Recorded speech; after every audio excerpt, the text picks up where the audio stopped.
आज हम इस वीडियो में बात करेंगे कि बहुत से बच्चों को क्या प्रॉब्लम होती है। क्या प्रॉब्लम होती है कि फॉर्मूले नहीं पढ़ पाते हैं। जैसे कि अगर मैंने ये लिख दिया CaCO3 तो उन्हें पता ही नहीं है ये क्या होता है ना। तो आज हम बात करेंगे कि ऐसे फॉर्मूले कंपाउंड नेम कैसे पढ़े जाते हैं। तो उन कंपाउंड फॉर्म को कुछ याद करना पड़ेगा। तो आप लोगों को क्या करना पड़ेगा, एलिमेंट्स नेम याद रखना पड़ेगा। ठीक है, एलिमेंट्स नेम याद कर लो। जैसे Cu को कॉपर बोलते हैं, Fe को आयरन बोलते हैं, O को ऑक्सीजन बोलते हैं, N को नाइट्रोजन बोलते हैं। ठीक है, ये तो 1 से लेकर 30 तक नॉर्मली याद कर लेना।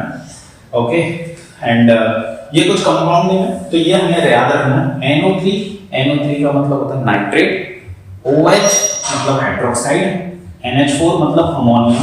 जब भी CO3 आएगा तो कार्बोनेट, एंड SO4 को पढ़ेंगे हम सल्फेट। ठीक है, तो अब हम देखेंगे कि कैसे हम कार्बन कंपाउंड नेम पढ़ेंगे।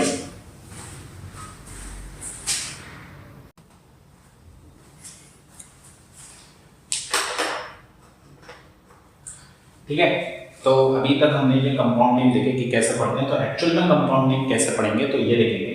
तो देखो PbNO3, Pb को बोलते हैं लीड। जब आप पूरे नंबर ऑफ आइटम्स जितने भी एलिमेंट हैं उनके नेम पढ़ लेंगे तो आपको पता चल जाएगा कि Pb को क्या बोलते हैं, K को पोटेशियम बोलते हैं, I को आयोडाइड बोलते हैं, है ना। तो ये चीजें पता चल जाएंगी आपको, आप पढ़ लेना एक बार। तो Pb को लीड बोलते हैं और NO3 को क्या बोलते हैं, नाइट्रेट। तो lead nitrate, but lead nitrate को हम PbNO3 क्यों नहीं लिखते, NO3 का होल ट्वाइस क्यों लिखा जाता है। तो ये चीज को समझने के लिए कभी और वीडियो में मैं बता दूंगा। कुछ नहीं होता है, जैसे NO3 पर जो होल ट्वाइस लगा है इसका मतलब Pb पर, Pb पॉजिटिव है, NO3 नेगेटिव है। तो जैसा कि मैं बता रहा हूँ Pb पर कितने 2 पॉजिटिव होते हैं और NO3 पे 1 नेगेटिव होता है। ये 9th क्लास की NCERT में दिया है किस पे कितने पॉजिटिव कितने नेगेटिव होते हैं, आयंस होते हैं, उससे याद कर लेना। ये YouTube पे बहुत सी वीडियो मिल जाएगी, वो भी समझना है तो मेरे को कमेंट पे लिख देना, तो मैं ये बता दूंगा। ठीक है, तो हमें पॉजिटिव नेगेटिव आयंस पता है तो 2 इधर चला जाता है और 1 इधर आ जाता है। तो 1 को एक्चुअली लिखा ही नहीं जाता है, 1 को लिखा ही नहीं जाता है। और NO3 पे 2 आएगा ना, देखो NO3 के 2 पूरे पर आ रहा है, पूरे पर, इसलिए ब्रैकेट लगा है। तो ऐसे लगाया जाता है। ठीक है, तो P lead nitrate, potassium iodide, I को आयोडीन बोलते हैं तो आयोडाइड, KNO3 मतलब पोटेशियम, NO3 को क्या बोलते हैं, नाइट्रेट, तो पोटेशियम नाइट्रेट। ठीक है, यहाँ पे कैल्शियम और ऑक्सीजन तो कैल्शियम ऑक्साइड। जब भी O लास्ट में मिले तो ऑक्साइड, I मिले तो आयोडाइड, क्लोरीन मिले तो क्लोराइड। ठीक है, ऐसे पढ़ा जाता है। अब जो कैल्शियम C है, OH का क्या होता है, हाइड्रोक्साइड। ठीक है, अब ये देखो ये चीज को बता देता हूं। जैसे Ca के 2 पॉजिटिव होते हैं और OH का 1 नेगेटिव होता है, तो 2 इधर जाएगा और 1 नेगेटिव इधर आएगा। नेगेटिव नहीं लिखा जाता है तो 1 तो लिखेंगे और ये 2 OH पर आएगा, राइट। तो कैल्शियम हाइड्रोक्साइड। ठीक है, NH4 को क्या पढ़ते हैं, अमोनियम, और Cl है तो क्लोराइड। ठीक है, B है barium hydroxide, Mg magnesium oxide, sodium chloride.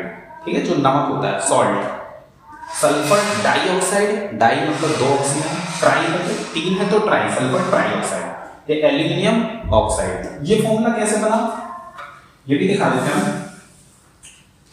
Al2O3 जब बना, जैसे कि अगर लिखूं Al पर कितने पॉजिटिव होते हैं 3 और O पे कितने होते हैं 2 नेगेटिव होते हैं, तो 2 इधर आएगा 3 इधर जाएगा, तो Al के पास आएंगे 3 O के पास आएगा, तो एल्यूमिनियम ऑक्साइड का फॉर्मूला Al2O3।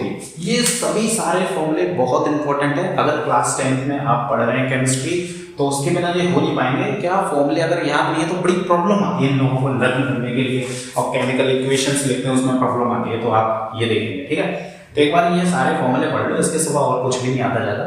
CuSO4 यानी कॉपर, SO4 को क्या बोलते हैं, sulphate, magnesium sulphate, hydrogen sulphate. ये क्या है हमारा, आयरन क्लोराइड है ना, इसको बोलेंगे फेरस क्लोराइड। तो यहाँ कहीं लिखा हुआ है, ये देखो, जब भी ये आयरन वाला बड़ा लोचा है, ये देखो, जब भी यहाँ पर नेक्स्ट वाले एलिमेंट में जब भी 2 आएगा तो इस आयरन को फेरस पढ़ेंगे। देखो यहाँ लिखा है फेरस क्लोराइड, राइट। और जब भी अगर इधर नेक्स्ट वाले एलिमेंट में 3 आएगा तो नेक्स्ट वाले एलिमेंट में 2 है तो पढ़ेंगे आयरन को फेरस, और नेक्स्ट वाले एलिमेंट में अगर 3 है, ठीक है, कितना 3 है तो हम पढ़ेंगे ferric, ferric oxide, ferrous chloride. ये देखो 3 है ना नेक्स्ट वाले एलिमेंट, तो क्या पढ़ेंगे इसको, फेरिक, 3 को फेरिक, 2 होगा तो फेरस, तो फेरिक क्लोराइड, ठीक है। Pb को क्या पढ़ा था अभी, लीड सल्फेट, एल्यूमिनियम हाइड्रोक्साइड। पता है मुझे 3 क्यों आया, क्योंकि एल्यूमिनियम और OH पे एक नेगेटिव होता है, इस पे 3 होता है, तो 3 इधर आएगा, 1 इधर आएगा, तो Al पे 1 लिखा नहीं जाता और OH का होल थ्राइस, इसलिए एल्यूमिनियम, OH को क्या बोलते हैं हाइड्रोक्साइड, NH4 को क्या बोलते हैं अमोनियम, Cl को क्या बोलते हैं क्लोराइड, तो अमोनियम क्लोराइड। Ag को सिल्वर बोला जाता है, सिल्वर नाइट्रेट। ये 2 फॉर्मूले नए हैं, ये याद कर लो। अगर आप लोकल बोर्ड से पढ़ रहे हैं, MP बोर्ड वगैरह, यूपी बोर्ड, गुजरात बोर्ड, जो भी बोर्ड है, तो उसमें इतने बोर्ड लोकल बोर्ड में नहीं आते, बट अगर आप CBSE बोर्ड में हैं तो फिर जरूर पढ़ना पड़ेगा।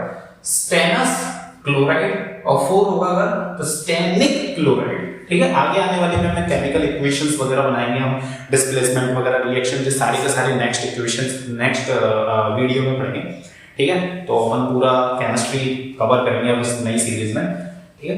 और बाकी के हो ही गए सारे फॉर्मूले। और एक और देख लीजिए आप, ये C6H12O6, ये और याद रखो बहुत इंपॉर्टेंट है, ये ग्लूकोज होते हैं, ग्लूकोज का फॉर्मूला होता है C6H12O6। तो आई होप आपको जो वीडियोस बिल्कुल समझ आई होगी, अगर समझ आए तो लाइक एंड सब्सक्राइब करना नहीं भूलना, ठीक है। Thank you for watching.